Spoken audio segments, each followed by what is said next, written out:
Selamat datang kembali teman-teman. Mari kita saksikan pidato yang sangat luar biasa dari Presiden terpilih Republik Indonesia, Bapak Prabowo Subianto. Saudara-saudara sekalian, tentunya kita masih dalam suasana Idul Fitri. Atas nama pribadi dan atas nama keluarga besar PPIR, saya ucapkan minal aidin wal faizin, mohon maaf lahir dan batin. Tentunya pasti kita ada kekurangan dan kesalahan, dan mohon kita saling memaafkan. Saudara-saudara sekalian, pada kesempatan ini sebagai bangsa pejuang, marilah kita tidak henti-hentinya memanjatkan puji syukur kehadirat Tuhan Maha Besar, Tuhan Maha Kuasa bagi umat Islam, Allah Subhanahu wa Ta'ala, yang memiliki sekalian alam. Hanya kepadanya lah kita berdoa dan hanya kepadanya lah kita meminta pertolongan. Saudara-saudara sekalian, pada kesempatan hari ini kita melaksanakan suatu reuni akbar. Sesudah berapa tahun pandemi Covid, baru sekarang kita bisa berkumpul seperti ini, dan saya ucapkan terima kasih kepada Ketua Umum PPIR yang telah menyelenggarakan acara ini dengan tertib dan baik.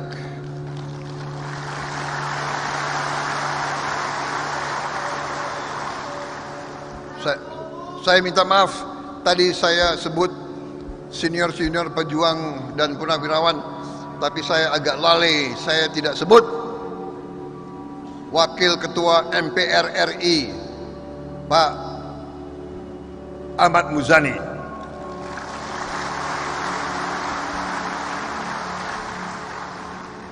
Kemudian juga ada anggota-anggota DPR RI yang hadir di tengah-tengah kita.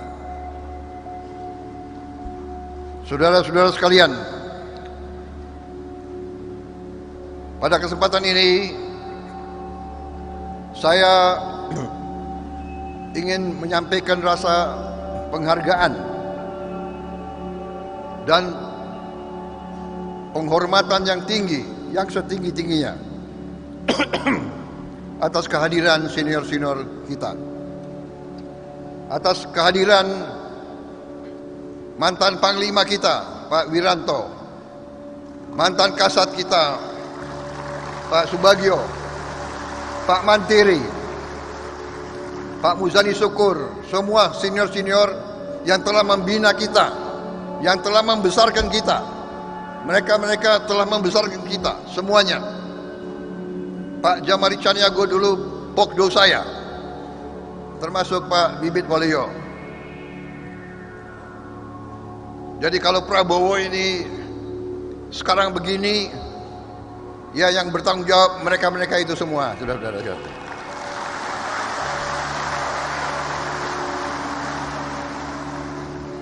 Kalau saya baik karena mereka,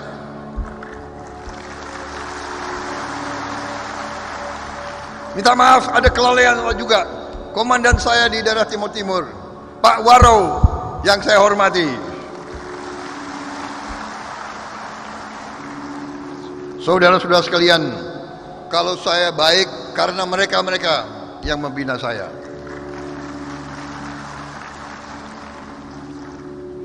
Waktu saya letnan, yang mengendalikan saya di sektor timur itu Pak Wiranto. Beliau masih mayor, kasih operasi, dan seterusnya. Kalau saya berbuat kurang baik, yang tanggung jawab ya saya sendiri.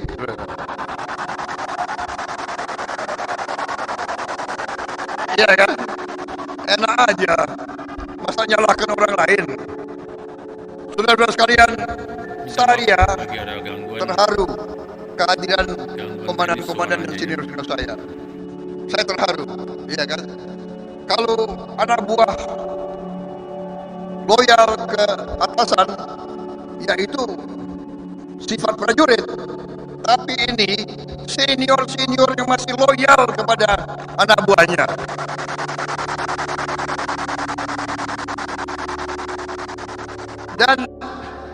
Dan terus terang aja, saya di sini di depan kalian semua, saya mengaku para senior, dulu saya anak buah yang agak bandel, Pak. Minta maaf, Pak. Gak apa-apa kita ngaku sekarang, udah purnawirawan kok. Iya kan? Tapi benar, saya minta maafkan dulu mungkin masih muda, Pak. Dan ya susah, Pak, kita ditaruh di daerah, kita ditaruh di pasukan tempur. Ya kan? Pasukan tempur itu anggotanya itu harimau semua. Kalau kita tidak harimau, kacau itu. Benar? Betul. Kita diajarkan oleh senior-senior kita. 1000 kambing, saya ulangi, 1000 harimau dipimpin oleh kambing, harimau akan mbek semua. Betul. Tapi 1000 kambing dipimpin harimau, kambingnya akan mengaum semuanya, saudara-saudara. Apalagi harimau dipimpin oleh harimau.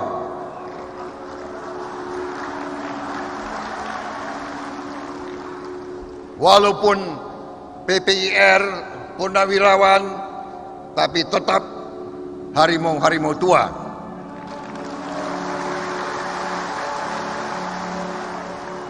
Para senior sekalian saya hormati, dulu kenapa kita mendirikan PPIR? Karena saya kumpulkan rekan-rekan purnawirawan. Saya katakan, saudara-saudara, kita mantan prajurit. Waktu kita muda, kita telah bersumpah, kita telah rela, kita telah teken, siap mengorbankan jiwa dan raga kita untuk negara dan bangsa yang kita cintai.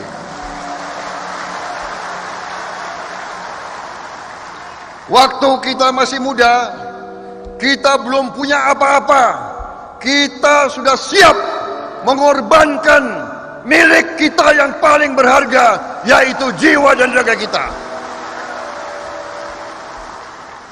Kita sudah tekad, kita sudah rela, kita sudah siap memberi jiwa dan raga kita untuk negara dan bangsa dan rakyat kita. Apalagi kita diberi kebaikan oleh Yang Maha Kuasa. Kita masih diberi nafas, masih diberi jiwa, masih diberi kekuatan. Karena itu saya tawarkan kepada kawan-kawan, marilah kita sisa hidup kita terus kita bulatkan tekad kita, sisa hidup kita wakafkan, kita berikan untuk kepentingan negara, bangsa dan rakyat kita.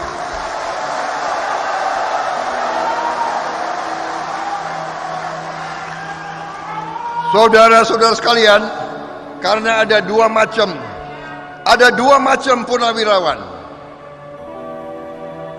Ada purnawirawan yang menurut saya dia sudah pensiun, dia akhirnya dia kumpul-kumpul dalam yang saya sebut paguyuban tunggu mati. Saudara-saudara sekalian, Mati tidak usah ditunggu, pasti datang. Betul? Hanya ada satu kepastian bagi manusia. Kepastian itu suatu saat kita semua akan dipanggil kembali. Dan belum tentu dipanggil sesuai dengan nomor urut angkatan. Belum tentu yang muda bisa lebih dulu dipanggil. Betul? Jadi saudara-saudara, saya tawarkan, kalau kita sudah pasti mati, sisa hidup kita mari kita berikan pikiran, tenaga, pengabdian, sisa hidup kita berikan kepada bangsa dan rakyat kita yang kita cintai.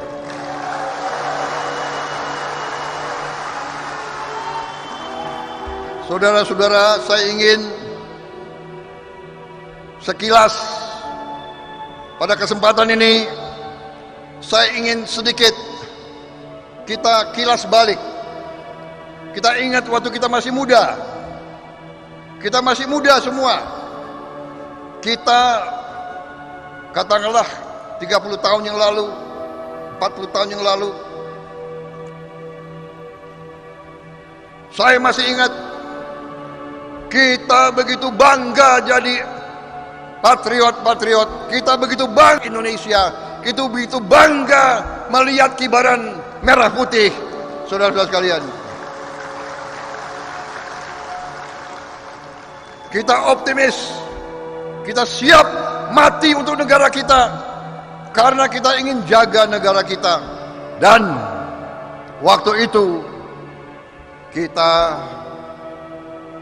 seolah-olah ada janji kepada bangsa dan rakyat.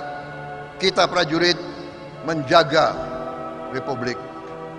Dan para teknokrat, para ilmuwan, para pemimpin-pemimpin sipil, para cendekiawan, para ulama, para kiai, para pengusaha, merekalah yang akan membangun bangsa ini dan membawa bangsa ini menjadi bangsa yang adil dan makmur.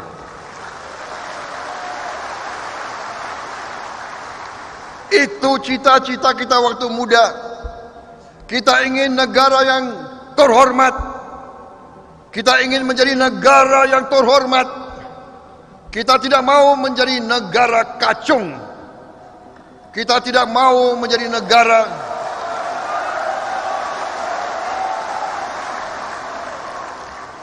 Kita tidak mau jadi negara yang disuruh-suruh oleh bangsa lain. Kita tidak mau jadi negara yang kekayaannya diambil oleh bangsa lain. Kita menginginkan kekayaan Indonesia untuk dipergunakan sebesar-besarnya untuk seluruh rakyat Indonesia.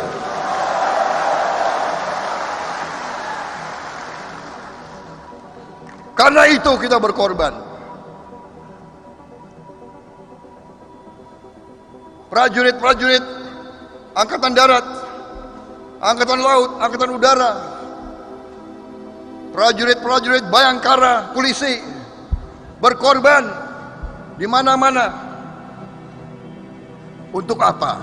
Karena kita ingin bangsa ini, rakyat kita sejahtera, rakyat kita terhormat.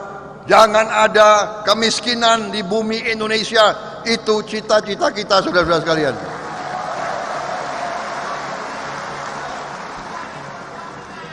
Saudara-saudara sekalian, rekan-rekan purnawirawan, rekan-rekan pejuang, itu yang mendorong kita. Saudara-saudara, kita merdeka dengan pengorbanan pendahulu-pendahulu kita. Bukan kemerdekaan kita terima sebagai hadiah. Kita harus rebut kemerdekaan dengan keringat, dengan darah, dengan air mata.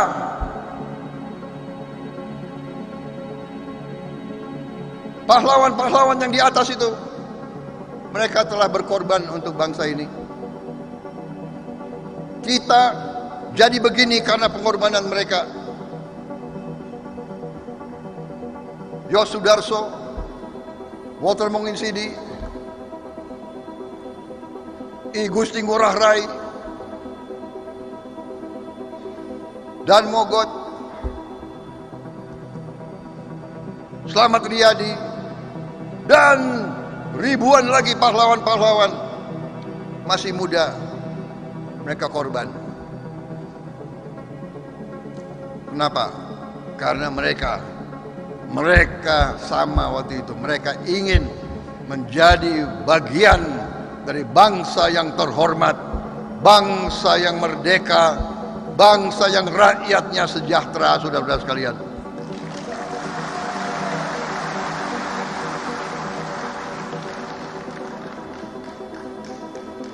Saudara-saudara sekalian, karena itulah walaupun kita berhak untuk istirahat, kita berhak sekarang untuk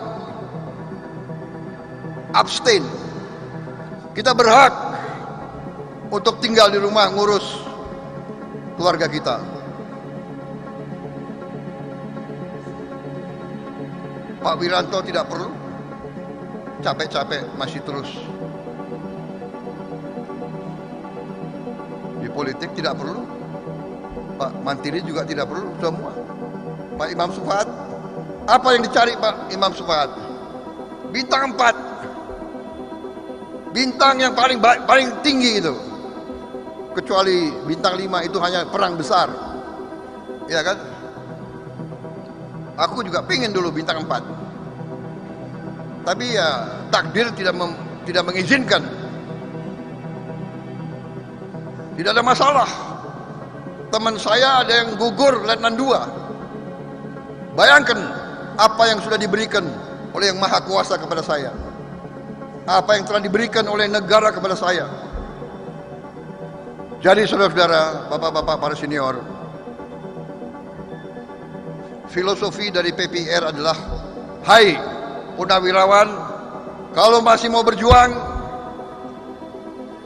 masih mau berarti, masih mau mengabdi, masih mau berbakti, marilah kita berhimpun dalam suatu wadah, bukan wadah paguyuban tunggu mati, bukan, tapi suatu himpunan prajurit-prajurit walaupun mungkin tua, tapi semangatnya masih membara, semangatnya masih ingin mengabdi. Alhamdulillah kita masih terus bersama, dan saya sangat terharu, lengkap, datang dari jauh, seluruh Jawa Tengah, seluruh Yogyakarta, dan ini akan disusul dengan nanti kita reuni di Jawa Barat, Jawa Timur, Banten, DKI, dan daerah-daerah lain seluruh Indonesia. Saudara-saudara sekalian. Dan tidak hanya prajurit-prajurit putra-putra, tapi Sri Kandi kita juga tidak mau kalah. Sri Kandi kita hadir lengkap di sini. Dari Kowat, Wara, Kowal, hadir semua di sini. Saya terima kasih saudara-saudara sekalian. Juga dari Korps Wanita Kepolisian. Jadi saudara-saudara, semangat inilah yang mendasari. Dan waktu itu saya juga mengatakan, hai para purnawirawan, kawan-kawanku purnawirawan, rekan-rekanku purnawirawan, apa yang kita miliki, sisa apa yang kita miliki. Fisik sudah menurun, Dulu kawan saya itu Roberto Simbolon itu jago cross country. Iya kan? Saya nggak tahu sekarang masih atau belum. Dulu jagoan semua ini. Iya kan? Nugroho Ranger. Tapi dulu dia nggak bisa sebut Ranger, Ranger.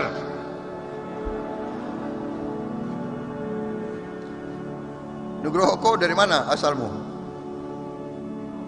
Purwokerto. Wah. Purwokerto satu kampung sama saya.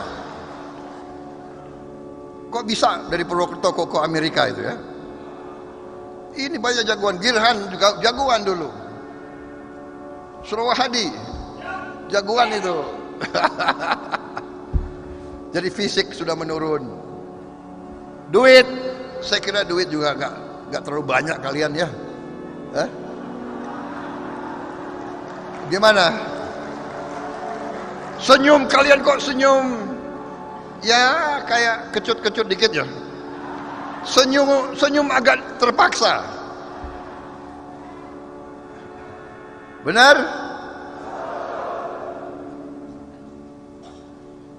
Duit terbatas, fisik sudah kurang.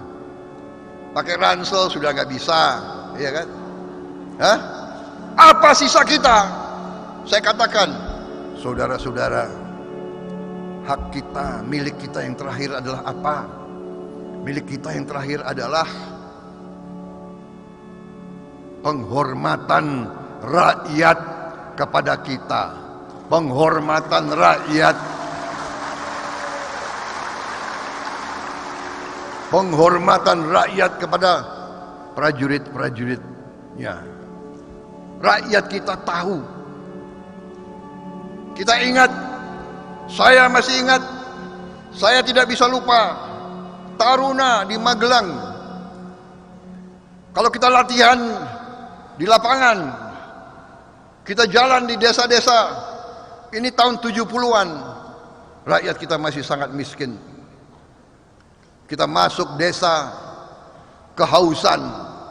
Rakyat kita yang sangat miskin, sukarela keluar dari rumahnya, yang dindingnya dari gedek, tanahnya masih dari tanah, mereka keluar dari rumahnya, mereka memberi kita minuman teh panas.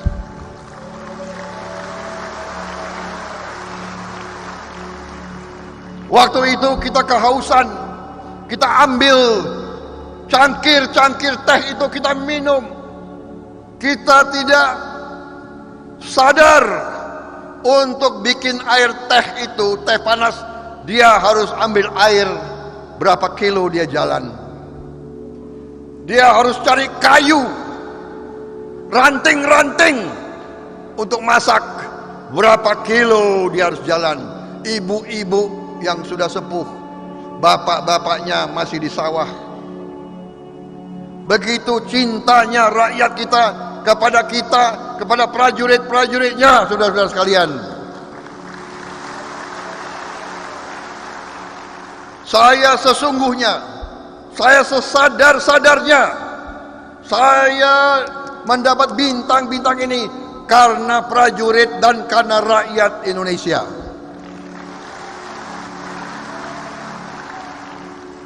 Saya percaya di hatinya Pak Bagio, hatinya Pak Wiranto, hatinya Pak Mantiri, hatinya semua senior-senior itu sama.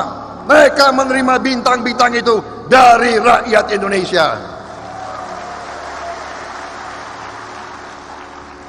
Saya jadi Menteri Pertahanan karena rakyat Indonesia. Karena prajurit-prajurit kita, rakyat kita. Rakyat kita mendambakan keadilan dan kemakmuran dan kesejahteraan, dan dia merasa bahwa prajurit-prajuritnya dan bayangkara-bayangkaranya itu semuanya adalah anak-anak mereka sendiri. Kita adalah anak kandung dari rakyat Indonesia. TNI dan Polri adalah anak kandung dari rakyat Indonesia, saudara-saudara sekalian. Dan selalu bangsa-bangsa lain selalu akan mengganggu kita. Ini sejarah ratusan tahun. Kenapa? Karena Nusantara adalah kaya. Kita memiliki sumber-sumber alam yang sangat kaya. Dulu rempah-rempah.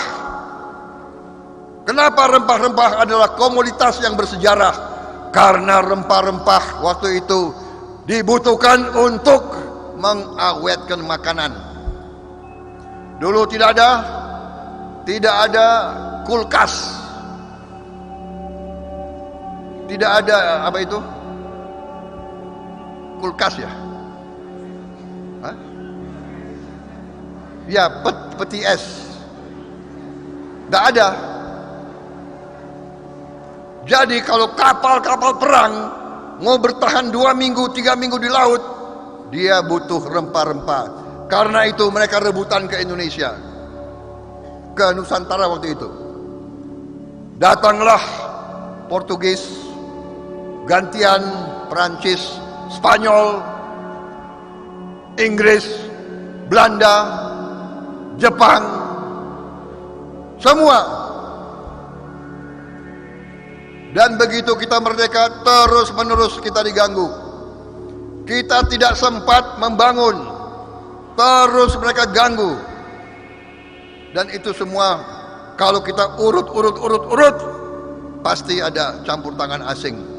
Sekarang dokumen-dokumen sudah keluar. Dokumen-dokumen sudah keluar.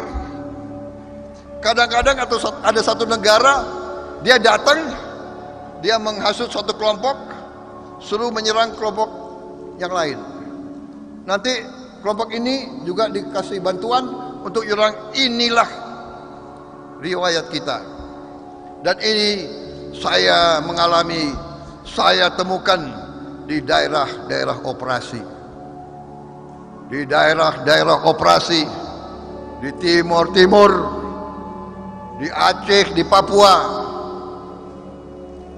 Ada yang nyamar sebagai wartawan, ada yang nyamar sebagai macam-macam. Jadi saudara-saudara, hari ini saya ingin menyampaikan, supaya saya tidak panjang lebar pidatonya, karena saya paham para prajurit itu gak suka dengar ceramah lama-lama. Betul. Kalau kita jadi siswa, kalau dosen sudah terlalu lama bicara, ada yang teriak dari belakang, pas. Iya kan? Rating saya yang paling cepat teriak itu selalu Pak Glenny Khairupan itu. Pas. Tapi sampai sekarang saya belum dengar teriakan pas. Betul? Boleh lanjut? Pak Wiranto, boleh lanjut Pak?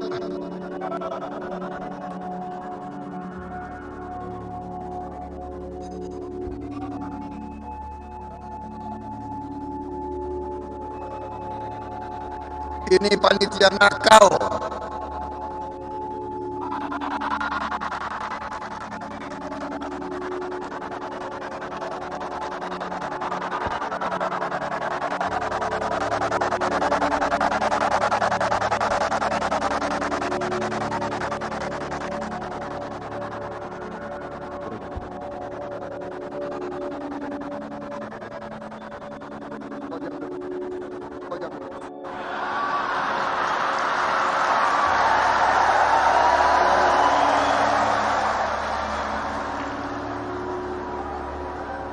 Karena sudah diizinkan Pak Wiranto, ya saya minum dulu.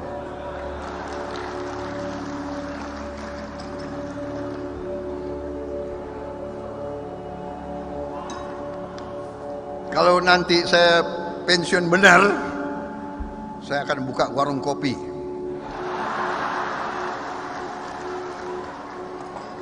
Dengan catatan PPIR tidak boleh datang. Karena tentara itu biasanya nggak bayar. Benar.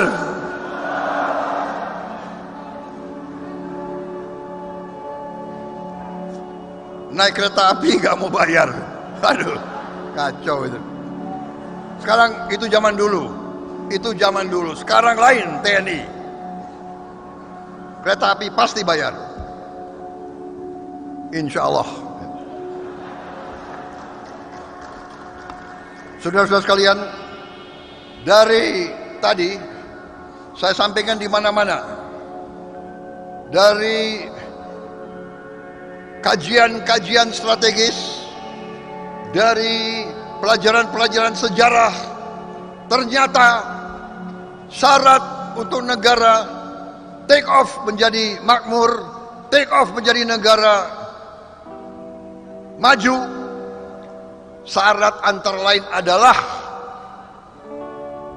elit pemimpin-pemimpinnya harus bisa kerjasama, harus bisa rukun.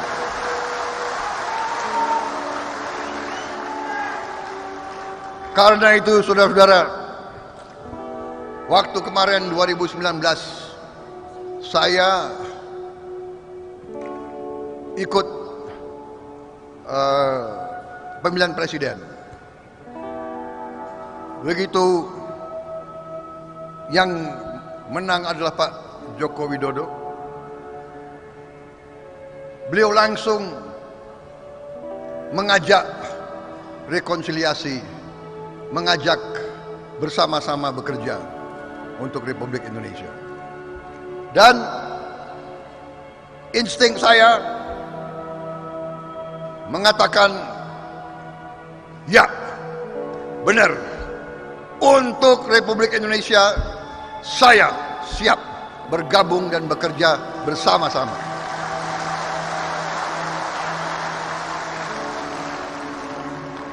Mengapa? Karena memang saya sudah melihat gejala-gejala yang tidak baik. Ada kekuatan-kekuatan yang selalu senang kalau Indonesia gaduh. Dan mereka sudah membaca sering elit kita ini sering tidak bisa kompak, tidak bisa kerjasama. Iya kan? Karena itu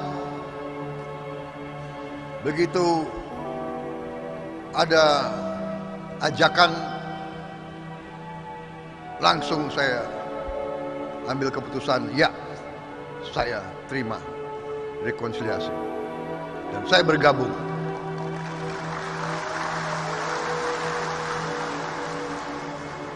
Dan setelah saya bergabung, waktu saya keliling ke negara-negara lain,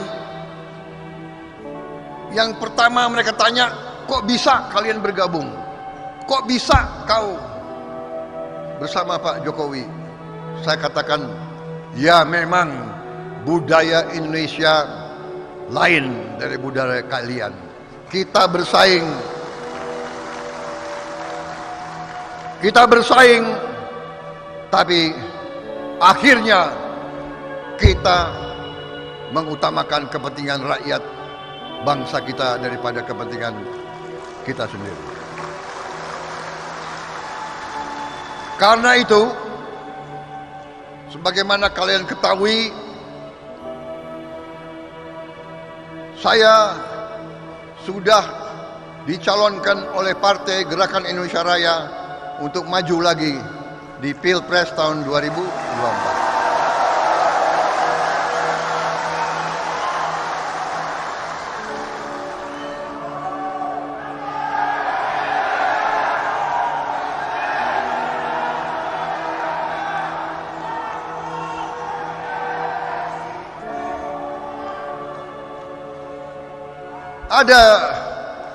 Ada yang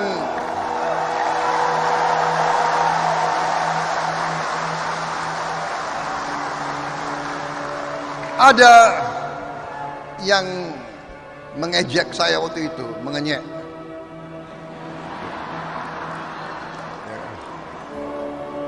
Prabowo ini sudah berapa kali kalah masih mau maju lagi.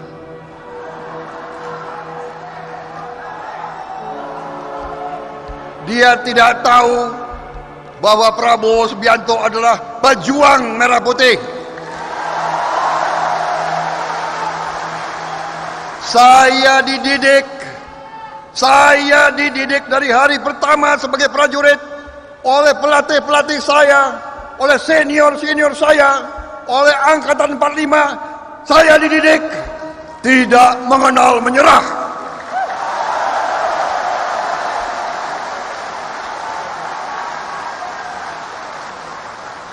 Idola kita, ikon kita, panutan kita adalah Jenderal Besar Sudirman. Dan beliau ajarkan, jangan sekali-sekali menyerah. Tidak mengenal menyerah, itu nilai-nilai 45, saudara-saudara.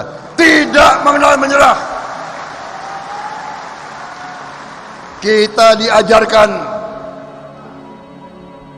sampai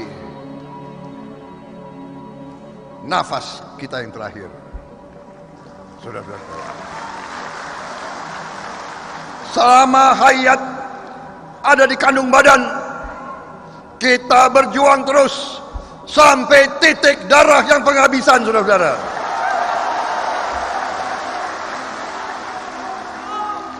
Salah satu senior kita, almarhum Pak Wijaya Siono, mengatakan, bagi seorang pejuang, bagi seorang prajurit, perjuangan kita akan berakhir pada saat kita mendengar sangkakala sebelum kita masuk liang kubur, saudara-saudara kalian.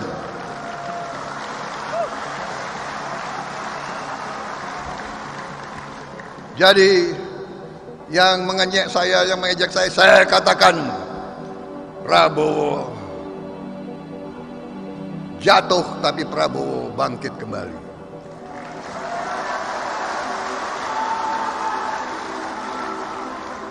Karena tidak ada kata menyerah di dalam hati seorang pejuang. Menang kalah biasa.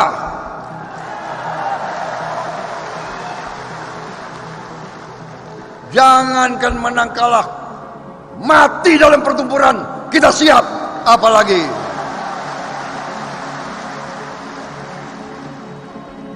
selama hayat masih di kandung badan, selama tenaga masih ada, selama dirasakan kita diperlukan oleh bangsa dan negara, selama kita masih memberi sumbangan, masih mampu memberi sumbangan kepada negara dan bangsa, selama itulah kita harus berjuang dan mengabdi. Bagaimana, saudara-saudara? Maukah kita menyerah?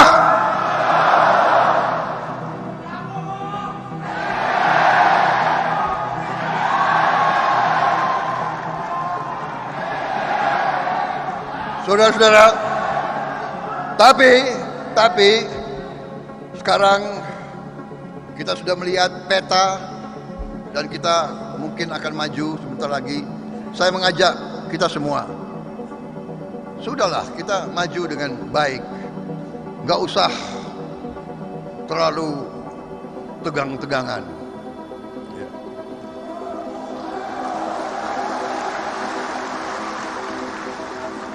Kita sudah lihat sekarang mungkin pasangan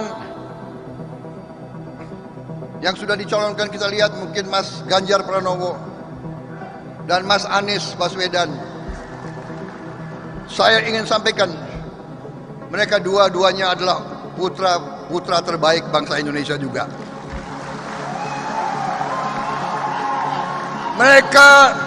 Mereka juga niat untuk berbuat yang baik untuk bangsa dan negara. Mereka juga, saya kenal, mereka juga sahabat-sahabat saya. Jadi jangan kita mau diprovokasi, Jangan kita menjelek-jelekan siapapun, saudara-saudara sekalian.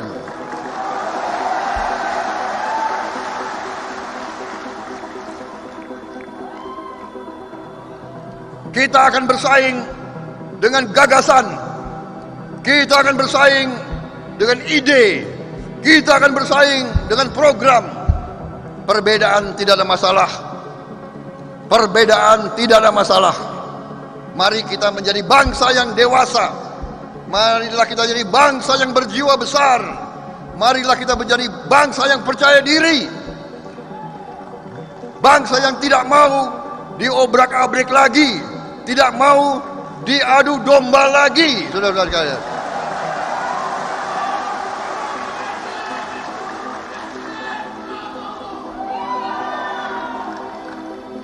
Saudara-saudara, kalau ada yang masih mengira politik itu adalah mengejek, mengenyek, saya kira kurang dewasa orang-orang itu. Tidak ada masalah. Kita tidak seperti itu.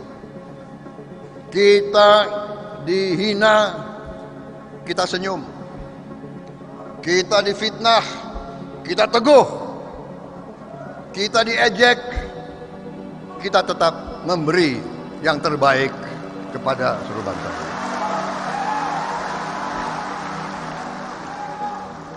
Saudara-saudara, sebagai bagian akhir dari paparan saya, tadi baru pembukaan.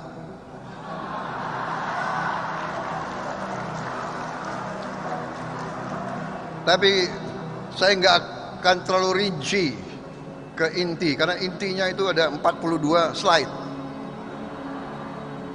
Tapi saya langsung saja ya kepada keadaan yang kita hadapi sekarang, supaya saudara-saudara para pejuang paham benar apa yang kita hadapi sekarang. Saudara-saudara sekalian, Indonesia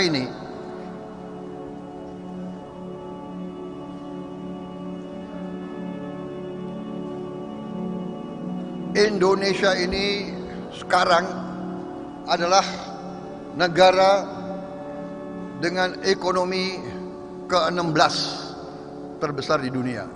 Dari 200 negara, kita ke-16 di dunia.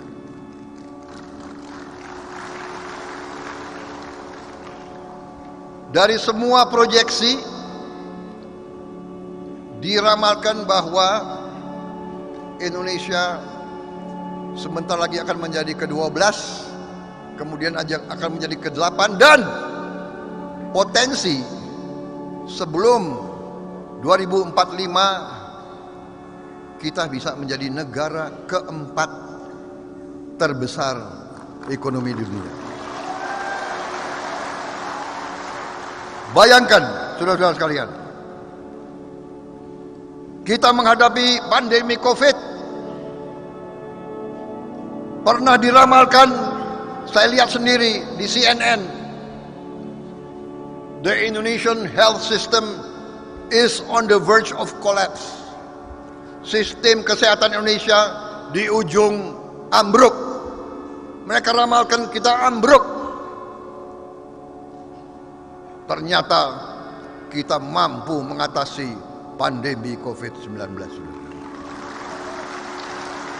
Kita mampu mengatasi lebih cepat dari banyak negara. Saudara-saudara sekalian. Dan begitu banyak negara yang ekonominya pun ambruk akibat COVID-19. Alhamdulillah. Marilah kita bersyukur ekonomi kita tidak ambruk, ekonomi kita masih bertahan, dan sekarang kita masih bisa mengalami pertumbuhan ekonomi lebih dari 5,3%. Ini luar biasa, saudara-saudara. Banyak negara di sekitar kita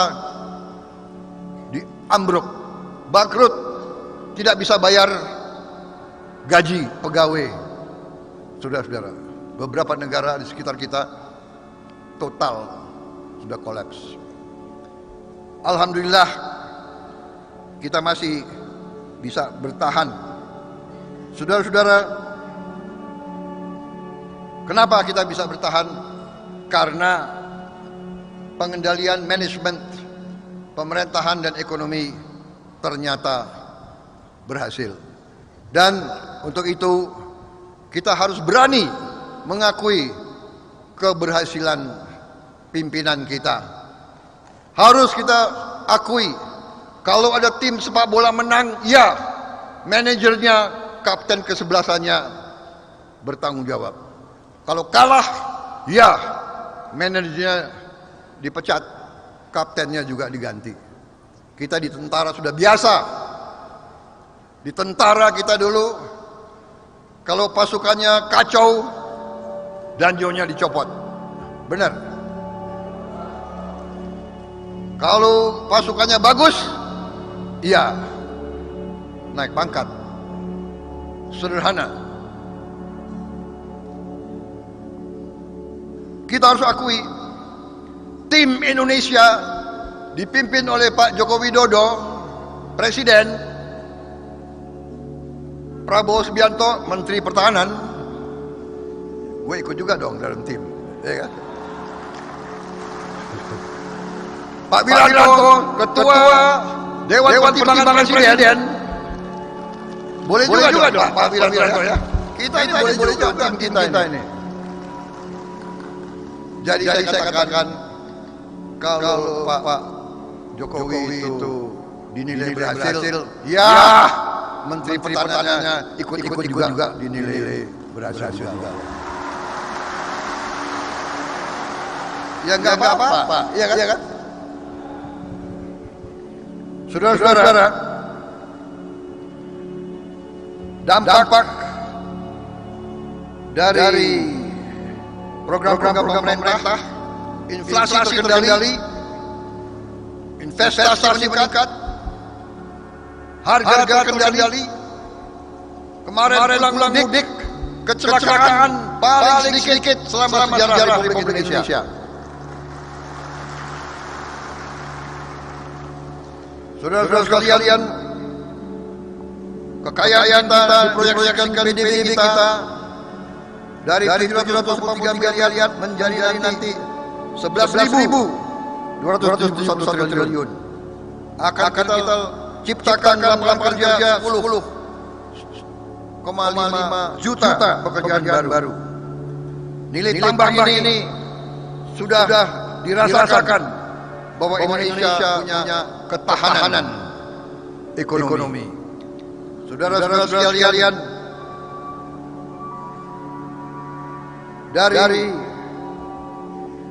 komoditas strategis yang kita miliki, akibat hilirisasi yang dilancarkan oleh pemerintah kita sekarang tidak akan mengizinkan bahan sumber alam kita diekspor sebagai bahan mentah.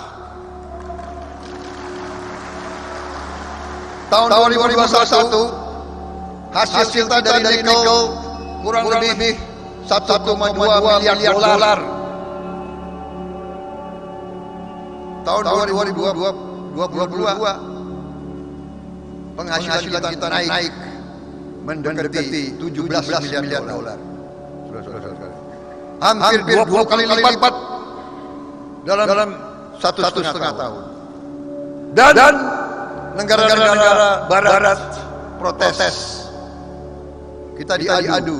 Mereka mau selalu mengambil bahan baku kita dengan bahan mentah.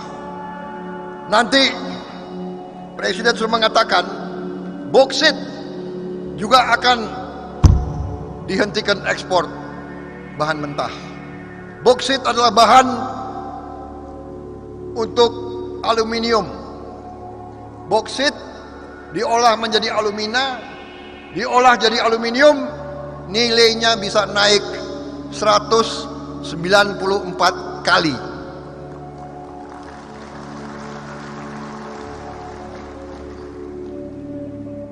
Saudara-saudara sekalian, Indonesia punya boksit nomor 3 di dunia, tapi ekspor kita nomor 33 di dunia. RRT ekspornya adalah nomor 18 bahan baku, tapi dia bisa ekspor aluminium nomor 23 di dunia. Saudara-saudara, demikian juga dengan ikan kita. Kalau kita olah ikan kita, sebagai contoh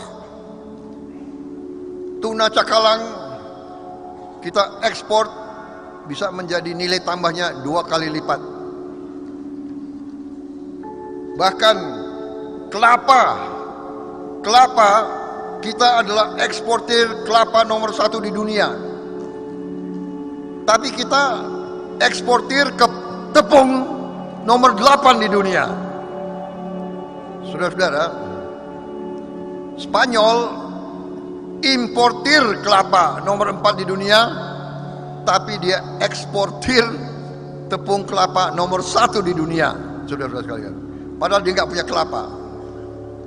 Kalau kita olah kelapa kita menjadi tepung kelapa, nilainya naik 19 kali lipat.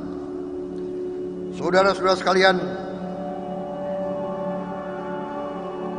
ini sama dengan semua kekayaan kita: nikel, boksit, tembaga, timah, gas alam,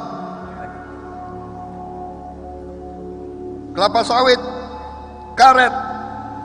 Kelapa sawit kalau kita olah menjadi margarin, nilainya naik 79 kali. Karet kalau kita olah bisa naik 15 kali nilainya. Saudara-saudara sekalian, udang kalau kita olah menjadi bubuk, nilainya tambah 27 kali.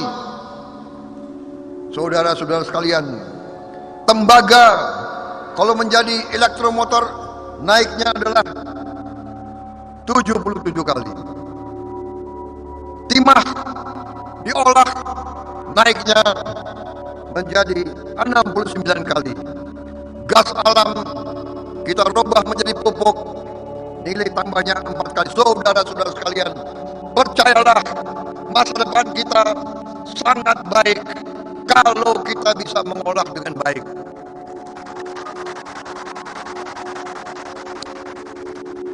Saudara-saudara sekalian, tadi malam kami dikumpulkan oleh Bapak Presiden, diingatkan oleh Bapak Presiden bahwa Indonesia memiliki peluang. Kita memiliki peluang, tapi kita juga menghadapi tantangan. Nanti mulai tahun 2025, Indonesia mengalami apa yang disebut bonus demografi. Bonus demografi adalah bahwa penduduk yang usianya 15 sampai 64 tahun disebut usia produktif. Itu nanti menjadi 68,3% dari seluruh penduduk. Ini peluang. Ini peluang. Kalau ini bisa kita manfaatkan, kita akan bangkit. Tetapi peluangnya hanya 13 tahun. Dari tahun 25 sampai tahun 38. Ini semua kajian-kajian dari Bank Dunia, dari semua lembaga-lembaga kajian internasional. Karena itu, saudara-saudara sekalian, kuncinya adalah siapapun yang mimpin negara kita dalam 13 tahun akan datang akan menentukan apakah kita mampu menggunakan peluang ini menjadi negara makmur atau kita seperti negara-negara lain. Saudara-saudara sekalian, marilah kita lihat dalam berita di televisi. Sekarang di negara yang kaya seperti Sudan terjadi perang saudara. Perang saudara di tengah ibu kota Khartoum. Padahal Sudan ini negara yang sangat kaya, punya minyak, punya gas, punya emas.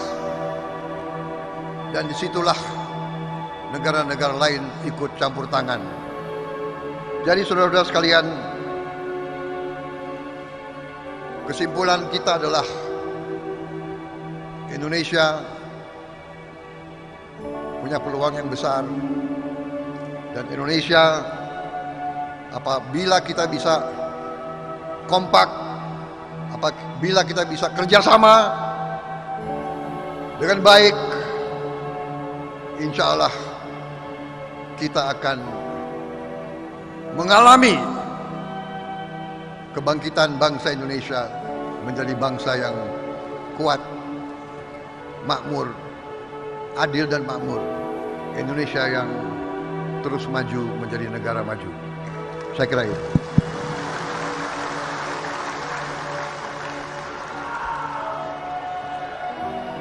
Kita lihat sekarang bagaimana prestasinya pemerintah kita di bawah pimpinan Pak Joko Widodo. Ya. Begitu banyak angka-angka yang luar biasa. Saya kira kita bisa rasakan semua. Sekarang katanya dari Palembang ke Jakarta yang dulu puluhan jam, hampir 2 hari, sekarang mungkin luar biasa, mungkin hanya 8 jam udah sampai. Dari Semarang ke Jakarta katanya 5 jam udah sampai. Dari Surabaya ke Solo 2 jam udah sampai. Katanya ada yang Surabaya ke Solo makan apa itu? Tengkleng. Habis itu pulang lagi ke Surabaya. Saudara-saudara, saya kira gak usah saya sebut, tapi nyatanya ribuan kilometer telah dibangun di mana-mana. Total kalau tidak salah jalannya dibangun, mungkin jalan tol itu angkanya itu sudah 1.900 km dalam 7 tahun. 1.900 km dalam 7 tahun. Jalan bukan tol 4.600 km. 15 bandara baru, 124 pelabuhan baru, 29 bendungan baru. Saudara-saudara sekalian, kita optimis, kita gembira. Marilah kita bersama-sama mengamankan pejuang, purnawirawan.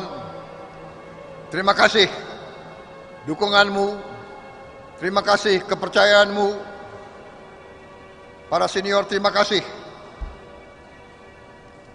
dukungan moral bapak-bapak kepada kami sangat besar artinya. Bapak-bapak dulu adalah guru-guru kami, panutan kami. Sekarang bapak-bapak mendorong kami, dan kami tambah semangat, kami tambah energi, dan kami merasa kembali sebagai harimau-harimau yang siap. Demikianlah teman-teman pidato Pak Prabowo Subianto yang sangat luar biasa, sangat berapi-api sebagai calon presiden terpilih ya, Republik Indonesia yang akan dilantik pada bulan Oktober nanti. Jadi Pak Prabowo menunjukkan bahwa beliau masih punya kapasitas dan sangat bersemangat sekali untuk bisa memimpin seluruh rakyat Indonesia untuk menjadi bangsa yang lebih baik. Kita berdoa semoga apa yang beliau cita-citakan, beliau akan kerjakan ya, sehingga bisa membawa Indonesia menjadi bangsa yang lebih baik.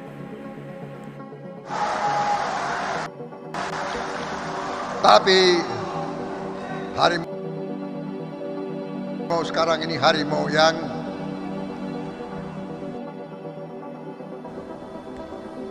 yang akan mengawal dan menjaga bangsa dan rakyat kita sampai ke tujuan.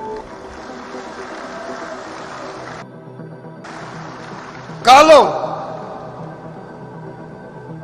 kita melihat bangsa Indonesia ini kuat, bangsa Indonesia ini sejahtera, bangsa Indonesia ini adil, dan semua merasakan kemakmuran. Jangan hanya segelintir orang saja yang merasakan kemakmuran. Seluruh rakyat Indonesia harus merasakan kemakmuran.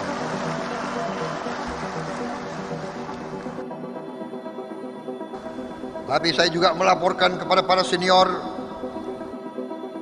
selama saya jadi Menteri Pertahanan, saya tentunya dengan Presiden Republik Indonesia memberi keputusan terakhir, anggaran pertahanan kita terbesar dalam sejarah Republik Indonesia. Tahun ini saja kita refurbish 41 kapal perang. Belum pernah terjadi dalam sejarah Indonesia. Kita harapkan akhir tahun kita akan adakan parade armada kita yang terdiri dari 60 kapal perang yang siap operasi, saudara-saudara. Kita juga sudah tanda tangan kontrak untuk akuisisi pesawat-pesawat tempur saat ini yang paling canggih, yaitu Rafale, juga untuk mengatasi senggang waktu sampai Rafale siap operasional. Kita juga akan akuisisi pesawat-pesawat Mirage 2000. Kemudian kita harapkan juga dalam waktu dekat kita juga bisa selesaikan kontrak akuisisi untuk F-15 untuk Angkatan Udara kita. Saudara-saudara sekalian, untuk pertama kali dalam sejarah bangsa Indonesia, kita sekarang memiliki komponen cadangan yang real, yang ada, sudah terbentuk 13 batalion komponen cadangan. Dan hari-hari ini sudah mulai dibuka tambahan batalion komponen cadangan, tambah 5 lagi, sedang berjalan latihannya di beberapa kodam. Saudara-saudara sekalian, juga selain Angkatan Laut dan Angkatan Udara, Angkatan Darat akan kita perkuat. Semua komodo teritorial kita akan perkuat. Semua Babinsa kita lengkapi dengan motor dan dengan alat komunikasi yang paling canggih. Saudara-saudara sekalian, saya katakan kepada Babinsa, nanti Presiden Republik Indonesia dari Jakarta bisa menelpon Babinsa dan bisa mengecek bagaimana situasi yang ada di desa itu. Para Babinsa tepuk tangan dengan gembira. Padahal saya katakan jangan terlalu cepat gembira, karena kau sekarang kemana kau pergi bisa dimonitor oleh atasan-atasanmu. Jadi nggak bisa ngumpet lagi itu semua. Semua prajurit bisa dihubungi setiap saat. Artinya komando teritorial kita akan kita perkuat. Kodim-kodim, korem-korem akan kita perkuat. Saudara-saudara sekalian, negara yang kaya, negara yang makmur harus memiliki kekuatan tentara dan polisi yang kuat pula, saudara-saudara sekalian. Tidak ada kekayaan yang aman kalau tidak bisa dijaga. Kita perlu angkatan laut yang sangat kuat menjaga kekayaan kita di laut. Kekayaan kita di laut nilainya sekarang 30 miliar dolar. Yang masuk ke pemerintah sekarang baru 1 triliun. Bayangkan, kita butuh angkatan laut yang kuat, kita butuh KPLP yang kuat, Bakamla yang kuat, polisi air yang kuat, angkatan udara yang kuat, satelit.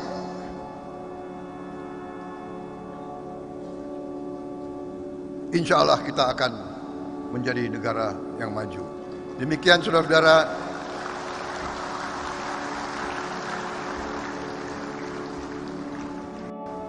Masih ada 38 slide lagi. Tapi saya sudah lihat wajah-wajah kalian. Saya kira cukup dari saya. Terima kasih para senior. Semangat luar biasa. Kembali ke daerah masing-masing. Saudara-saudara sudah mengerti apa yang harus dilakukan. Kembali ke daerahmu, sampaikan pesan-pesan yang baik, sampaikan harapan-harapan yang baik, pelihara kekompakan, pelihara kesejukan, jaga kerukunan, jaga hubungan baik dengan semua pihak. Saudara-saudara sekalian, insya Allah kita menyongsong masa depan yang gemilang.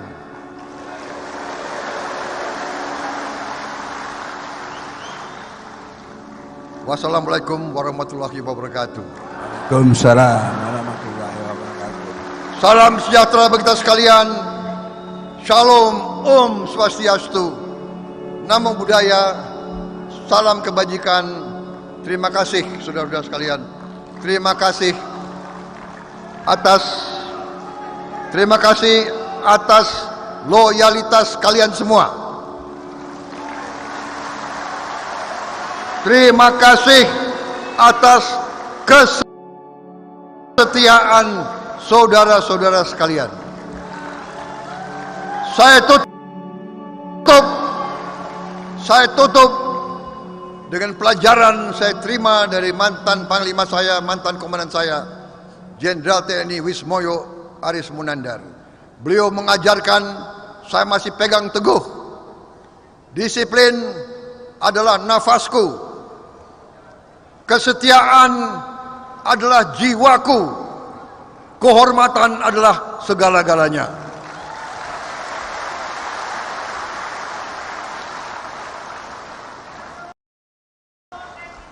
Terima kasih Pak Wiranto atas kesetiaan Bapak. Terima kasih Pak Bagio. Terima kasih Pak Mantiri. Terima kasih senior-senior saya semua. Terima kasih Pak Waro. Terima kasih Pak Muzani Syukur, Pak Hari Sudarno, semua senior. Terima kasih Pak Mulkis, Pak Tamisha Ali, Pak Yakob, semuanya. Girhan Lantara, Pak Jamari, Iwan Bule, Pak Imam Supaat, Pak Putu Dunia, semua saya sebut-sebut nanti nggak pulang-pulang saudara sekalian. Terima kasih.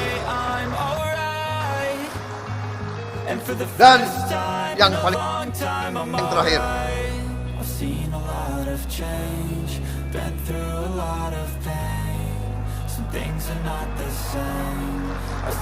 iya. Kita beri aplaus tepuk tangan hadirin kepada Ketua Dewan Pembina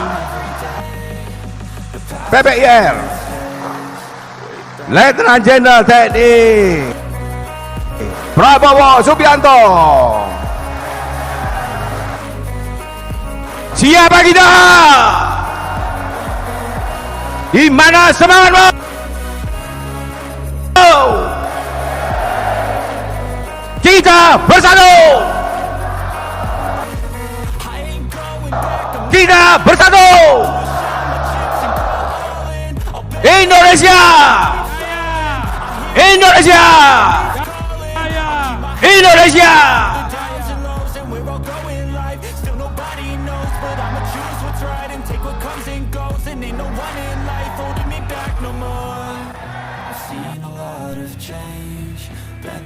Teman-teman, terima kasih telah menonton video ini. Jadi kita sudah mempunyai calon presiden yang baru, Pak Prabowo Subianto, yang akan memimpin Indonesia dari 2024 sampai 2029. Semoga semuanya berjalan dengan lancar dan baik dan bisa membawa Indonesia menjadi bangsa yang lebih baik, yang disegani, yang lebih makmur dan lebih